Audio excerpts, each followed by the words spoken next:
The Whistler.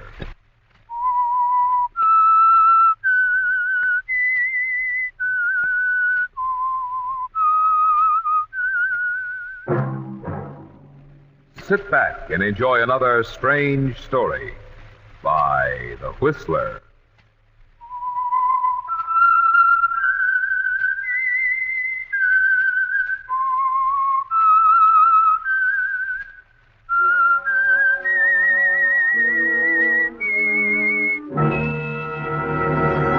I am the Whistler, and I know many things where I walk by night.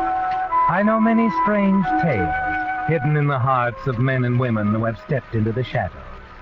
Yes, I know the nameless terrors of which they dare not speak. And now, The Whistler's strange story. Episode at Thunder Mountain.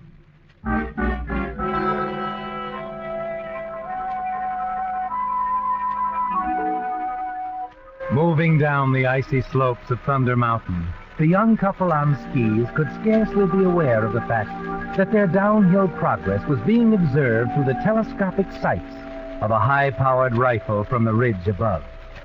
And then as they pulled up to a stop behind a protective screen of tall fir trees, Paul Cameron caught his attractive partner in his arms. Oh, you had fun, darling. Of course. Oh. I've had a wonderful afternoon, Paul. So have I. Come here. Paul. Paul, darling. Will I see you tomorrow, Helen? Yes. Same place. I'd better go now. Oh, so soon? I must, darling. It'll be dark before long. All right. I'll wait here till you reach the lodge before starting down. Till tomorrow, Paul. Bye.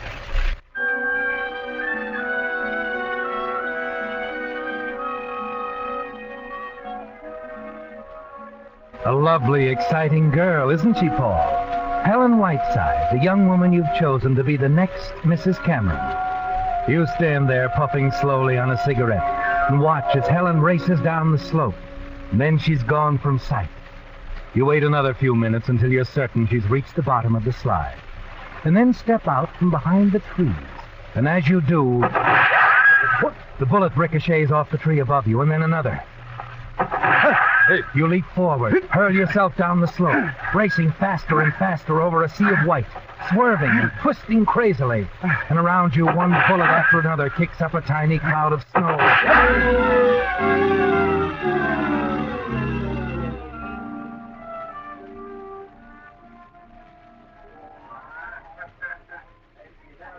Hello, Mr. Cameron. What'll it be? Scotch as usual. A double. Right. Oh, by the way, Yeah? your wife was in looking for you. Oh? You She were? was here a couple of minutes ago. Think she went to make a phone call. Thanks. Hurry it up with that drink, will you, please? Sure thing. How was skiing today, Mr. Cameron? Mr. Cameron, What? how was skiing? Oh, it's all right. You know, I just don't see what kind of kick you fellas get out of sliding down them hills like that. Here you are, Mr. Cameron. Thanks. Paul, darling. Oh, Sandra. I'll have one of those too, Joseph. Okay, Miss Cameron. Oh, Paul, I just called the Frasers. They can come. Oh, really? Mm-hmm. And the Mortons, too. They weren't doing a thing. And apparently we are. Of course, darling. I'm giving a little dinner party at the lodge for... Oh, I didn't tell you. No, you didn't. Well, guess who dropped in on us? He's going to stay for the entire weekend. Your brother Nicky. Well, that's right. How'd you guess? Oh, it's just a hunch, Sandra. Yeah, I had a feeling today that my dear brother-in-law was around, close by.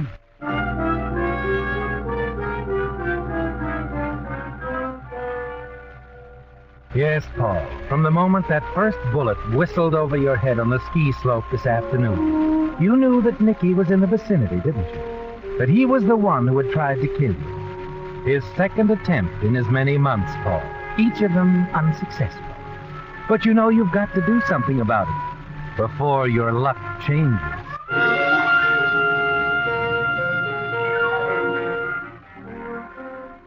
That evening at the dinner party for your wife's friends, Nicky is his usual charming self, dominating the gay, light-hearted conversation. Finally, the two of you meet alone on the terrace overlooking the valley. Surprised to see me, Paul? No, Nicky, can't say that I am. I rather expected you'd show up. Oh, hope you don't mind. Should I? Well, after all, to have one's brother-in-law come barging in this way, it seems I've been popping in on you and Sandra quite frequently. Yeah, cigarette? Oh, thanks.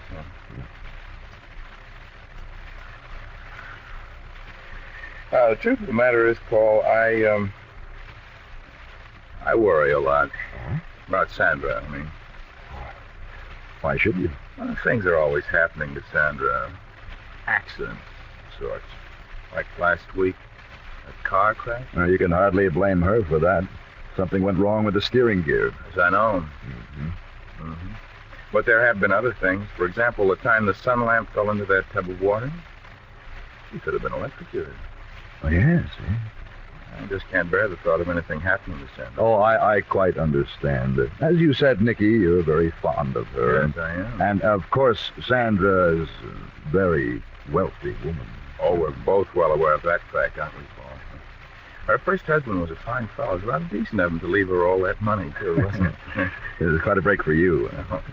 Oh, can I help with it? Sandra's a very generous woman. After all, I am her brother. All of which entitles you to a very substantial allowance every month. Oh, you've tried time and time again to talk her out of it, too, haven't you? Don't be ridiculous. Oh, but you have. The more she spends on brother Nicky, the less remains in pity, so to speak. Don't be absurd. Oh, I know you married Sandra for her money. Nothing else, Paul. You just can't stand to see any of it being squandered on brother Nicky. Now, look, Nicky... I suppose you're going to tell me you're madly in love with Sandra. Huh? Why should I tell you anything? You don't have to. You're in love with Helen Whiteside. You see, I know all about Helen. Now, don't bother to deny it, old man. I'm well aware of what's been going on between you and that little redhead. I have been for some time. Then, why haven't you told Sandra? Oh, no, Paul. I'm not a complete fool. Well, Sandra's fond of me, it's true, but she happens to be head over heels in love with you. And if I dared suggest that you were two-timing her, well, she'd probably check me out on my ear, and there would go my lovely little allowance. Suppose I were to tell Sandra that you had tried to kill me on 2 different occasions. I try to kill you? Oh, that's crazy. Oh, no, it's not. The first time... You can prove I tried to kill you? No, but I know you did. Suppose I told Sandra that, Nicky. Oh, she wouldn't believe it. Now, dear sweet brother Nicky. Oh, no. As a matter of fact, she might become quite angry with you, old man. I think I will tell her. I know you won't. No, Paul, I'm afraid we're going to have to leave Sandra out of it. And just settle things between the two of us. All right, Nicky. We'll do as you say. Settle things just between the two of us.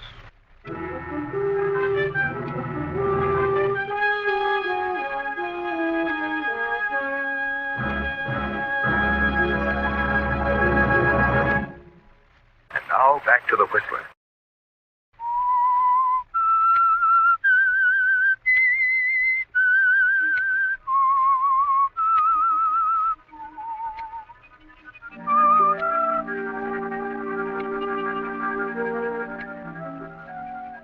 It's out in the open now, isn't it, Paul? The duel between you and Sandra's brother, Nicky. A duel you're sure can only end in death for one of you. Nicky's well aware of what you've been up to, isn't he? Yes, he's certain you've tried to kill Sandra, inherit her money, and marry Helen Whiteside. And you know he's going to try to prevent that. Because as long as his sister remains alive, he can count on a very handsome allowance from her each month. It's either you or Nicky, isn't it, Paul? But just how you're going to rid yourself of Nicky isn't quite clear to you yet. But late the following afternoon, as you're sitting alone at the lodge, before the huge fireplace sipping a drink, your wife, Sandra, comes in. Who is that you're talking to outside, Sandra? Mr. Savelli, you know he's one of the ranchers in the valley, also a deputy sheriff. Oh, that's so. Well, what did he want? Nothing in particular. He and his men were just passing by. They've been trying to track down some mountain lions. Had an awful lot of trouble with them lately. Attacking the flocks and so on. Oh, I see. And you know, Paul... smooth over, darling. I've had the most wonderful idea. We could organize a hunt and get all our friends here together and hunt mountain lion. We could all meet here early in the morning and have a big breakfast and then join Mr. Civilian and the other ranchers. Say, that's not a bad idea. Even stay overnight if we wish. Yeah? He tells me there's some old abandoned cabins up on one of the ridges. They're using them as headquarters. What do you suppose the Frasers would come along? Oh, I know they would. Yeah. The Fenways. Yeah, the and Fenways. Marge and Jim Morton, too. Well, wait a minute. How about your brother? How about Nicky? You suppose he'd like to join the hunt? Of course, he'd love it. How nice of you to think of him, Paul. Oh, not at all, dear. And I think we should start getting things organized right away.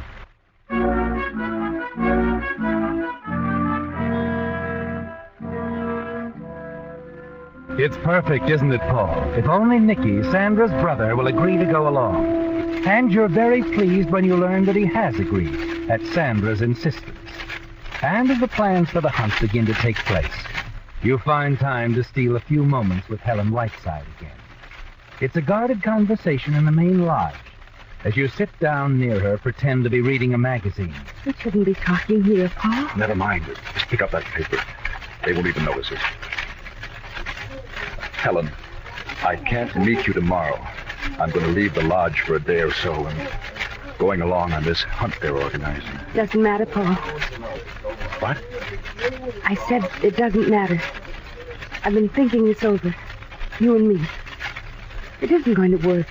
What are you talking about? I'm not content.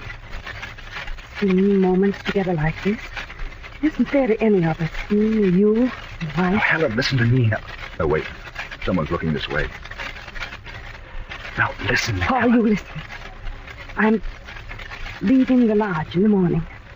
I'm going back to Oh, town. Helen, please. Paul, it's perfectly obvious that you're not going to be able to do anything about Sandra. Helen, that isn't true. Oh? Now, please, just give me a little time. Paul, Don't ask me to explain anything. It's just that I'm quite certain that things are going to be different. And soon, Helen. Very soon.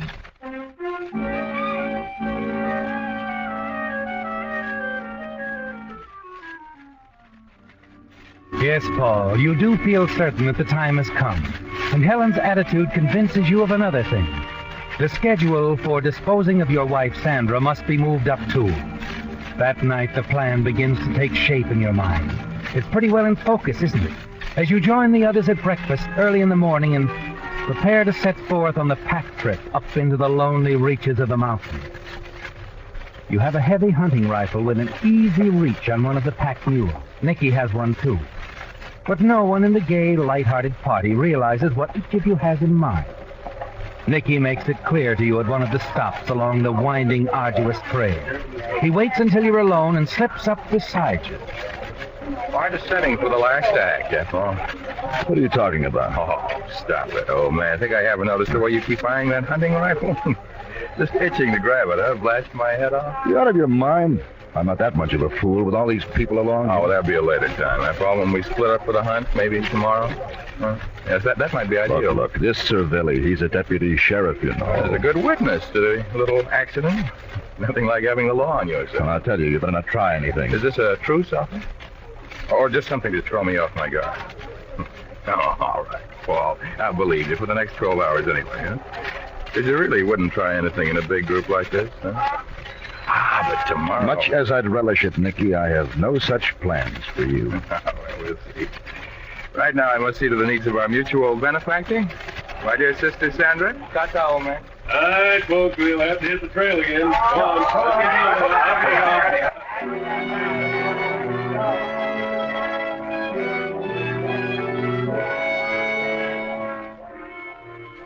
It's frightening, isn't it, Paul? Nicky's cold, self-assured approach. And the terrible realization that he's a much better marksman than you. But you have a plan. Hours later, as the pack train finally arrives at the lonely ridge, in the tiny group of cabins, you feel quite certain that everything is perfect for your plan. There's just one thing to do, isn't there? One idea to be planted to make your story airtight later on.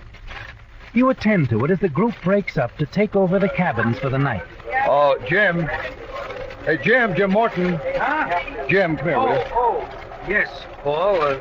What is it? Well, I just wanted to ask a little favor of you. Would you and Marge take the cabin next to ours? Oh, sure.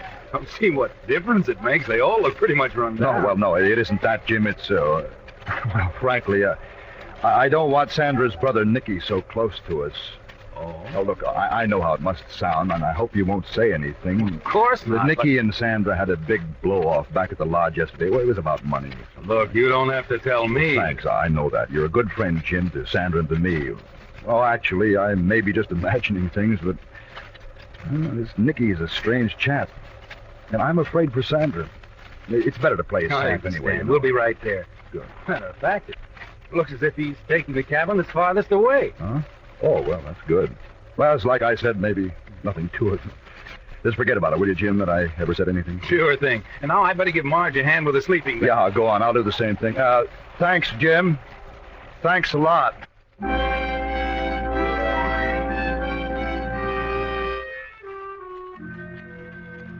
Just a few words, Paul. Something that Jim will forget for the moment, but something he's sure to remember when you need him most, when the rest of your plan is carried out. The next step is a simple one, isn't it, Paul? The window inside the cabin you share with Sandra. She pays no attention as you check it casually, see that it can be raised. It can. You close it again. That's all for now, isn't it, Paul? But a few hours later at dinner with the others around a big campfire, you're very attentive to Sandra and notice with pleasure that Jim Morton keeps watching her brother Nicky. It's all going together perfectly, isn't it? An hour or so later, Mr. Savilli suggests that everyone turn in, get a good night's rest. And they all agree. Later, in the cabin, you pace the floor as Sandra stirs restlessly in bed. Oh, why are you pacing? Aren't you going to sleep? No, not right away, Sandra. Have all the others turned in? Yeah. Bonfire was fun, wasn't it? Yeah, it was all right. Paul, is something bothering you? You've been very quiet ever since we left the lodge. No, it's nothing. I'm going outside, Sandra. I have another cigarette before I turn in. Well, don't wander far. Mr. Civilian said the cliff in back of our cabin is quite dangerous. Yeah, I know all about the cliff, Sandra. Drop of several hundred feet. Well, I'm not thinking of jumping off yet. You know. Paul, please, that isn't funny. You're not really happy with me, are you? Let's not discuss it at this hour, Sandra. I know, you're tired. You're tired of me, of everything. Something else my money couldn't really buy. All right, Paul. This time, when we get back, we'll call it quits. No, wait a minute, Sandra. Good night, Paul. Like you, I'm too tired to discuss it. Oh, but Sandra... All right, go on to sleep. I'll be back soon.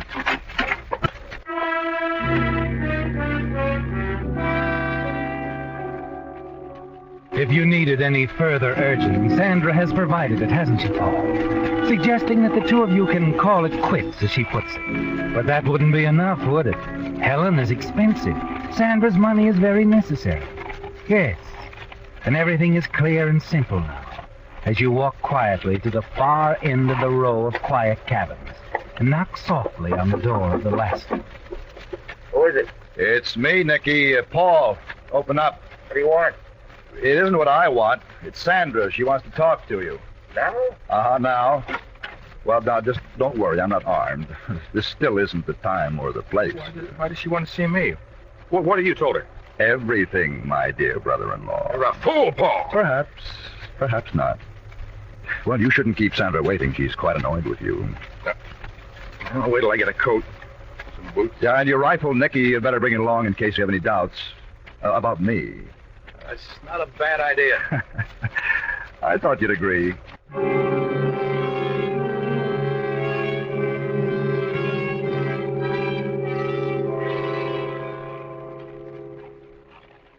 I don't see any light in the cabin. Are you sure, Sandra? Well, look closer, Nicky. There's a light. He turns, peers through the darkness toward the cabin, and in that moment your hand closes around a heavy rock in your overcoat pocket. You lift the rock high. I'm sorry, Nicky. This is as far as you go.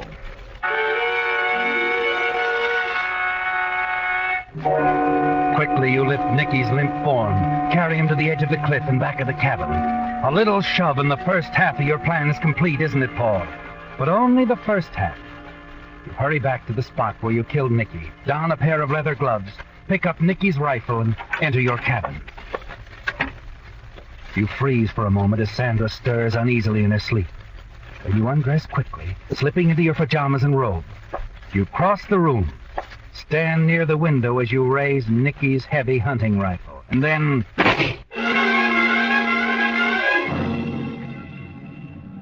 A moment later, you're across the cabin and outside. You hurl the rifle out into the snow, and then shout at the top of your lungs. Jim Morton! Mr. Savelli, help! Help somebody! Come quick! Help!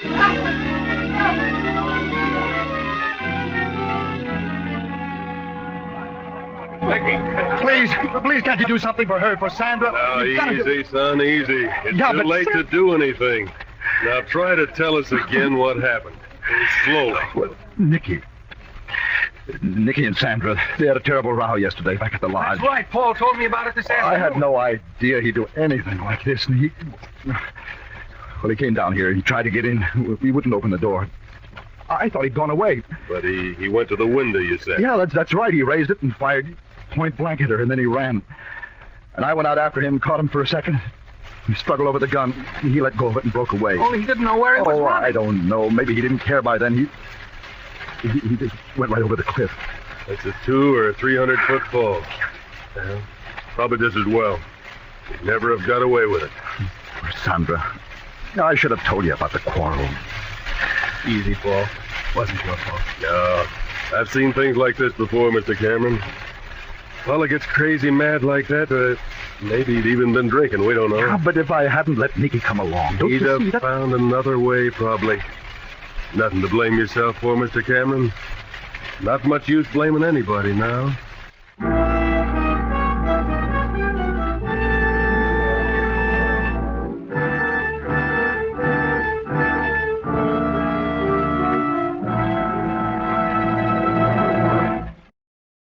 The Whistler will return in just a moment with the strange ending to tonight's story. And now back to the Whistler.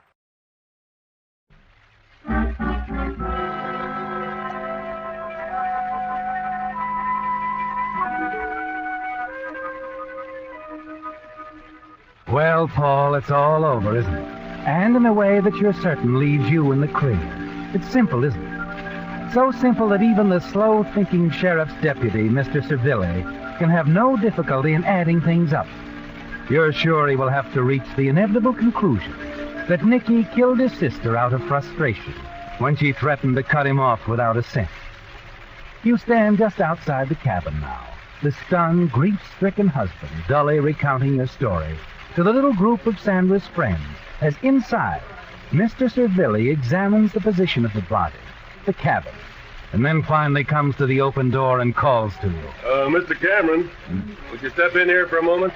Oh, yeah, yes, of course. It's all right. I've covered her. Thanks. Skip it. It was out of respect to her. Not you, Cameron. What? It was an interesting yarn you told out there in front of all those people. Yarn.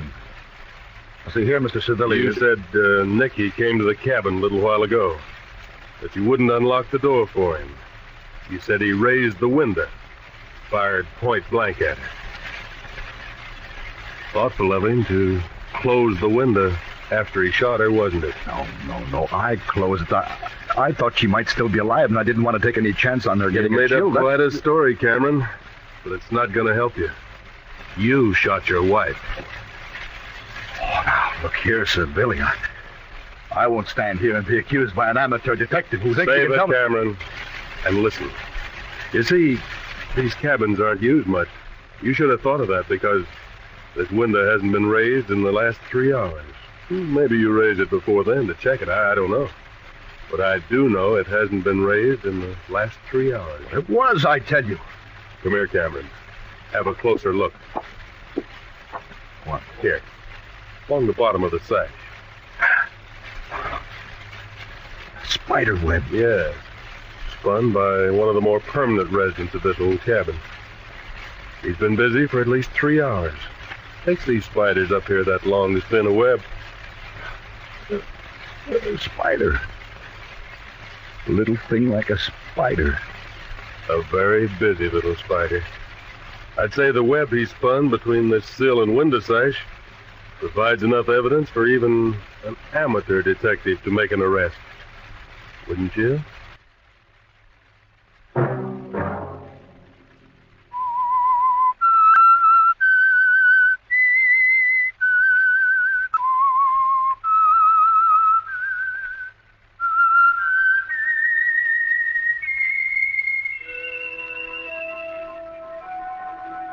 Let that whistle be your signal for the Whistler each Sunday night at the same time.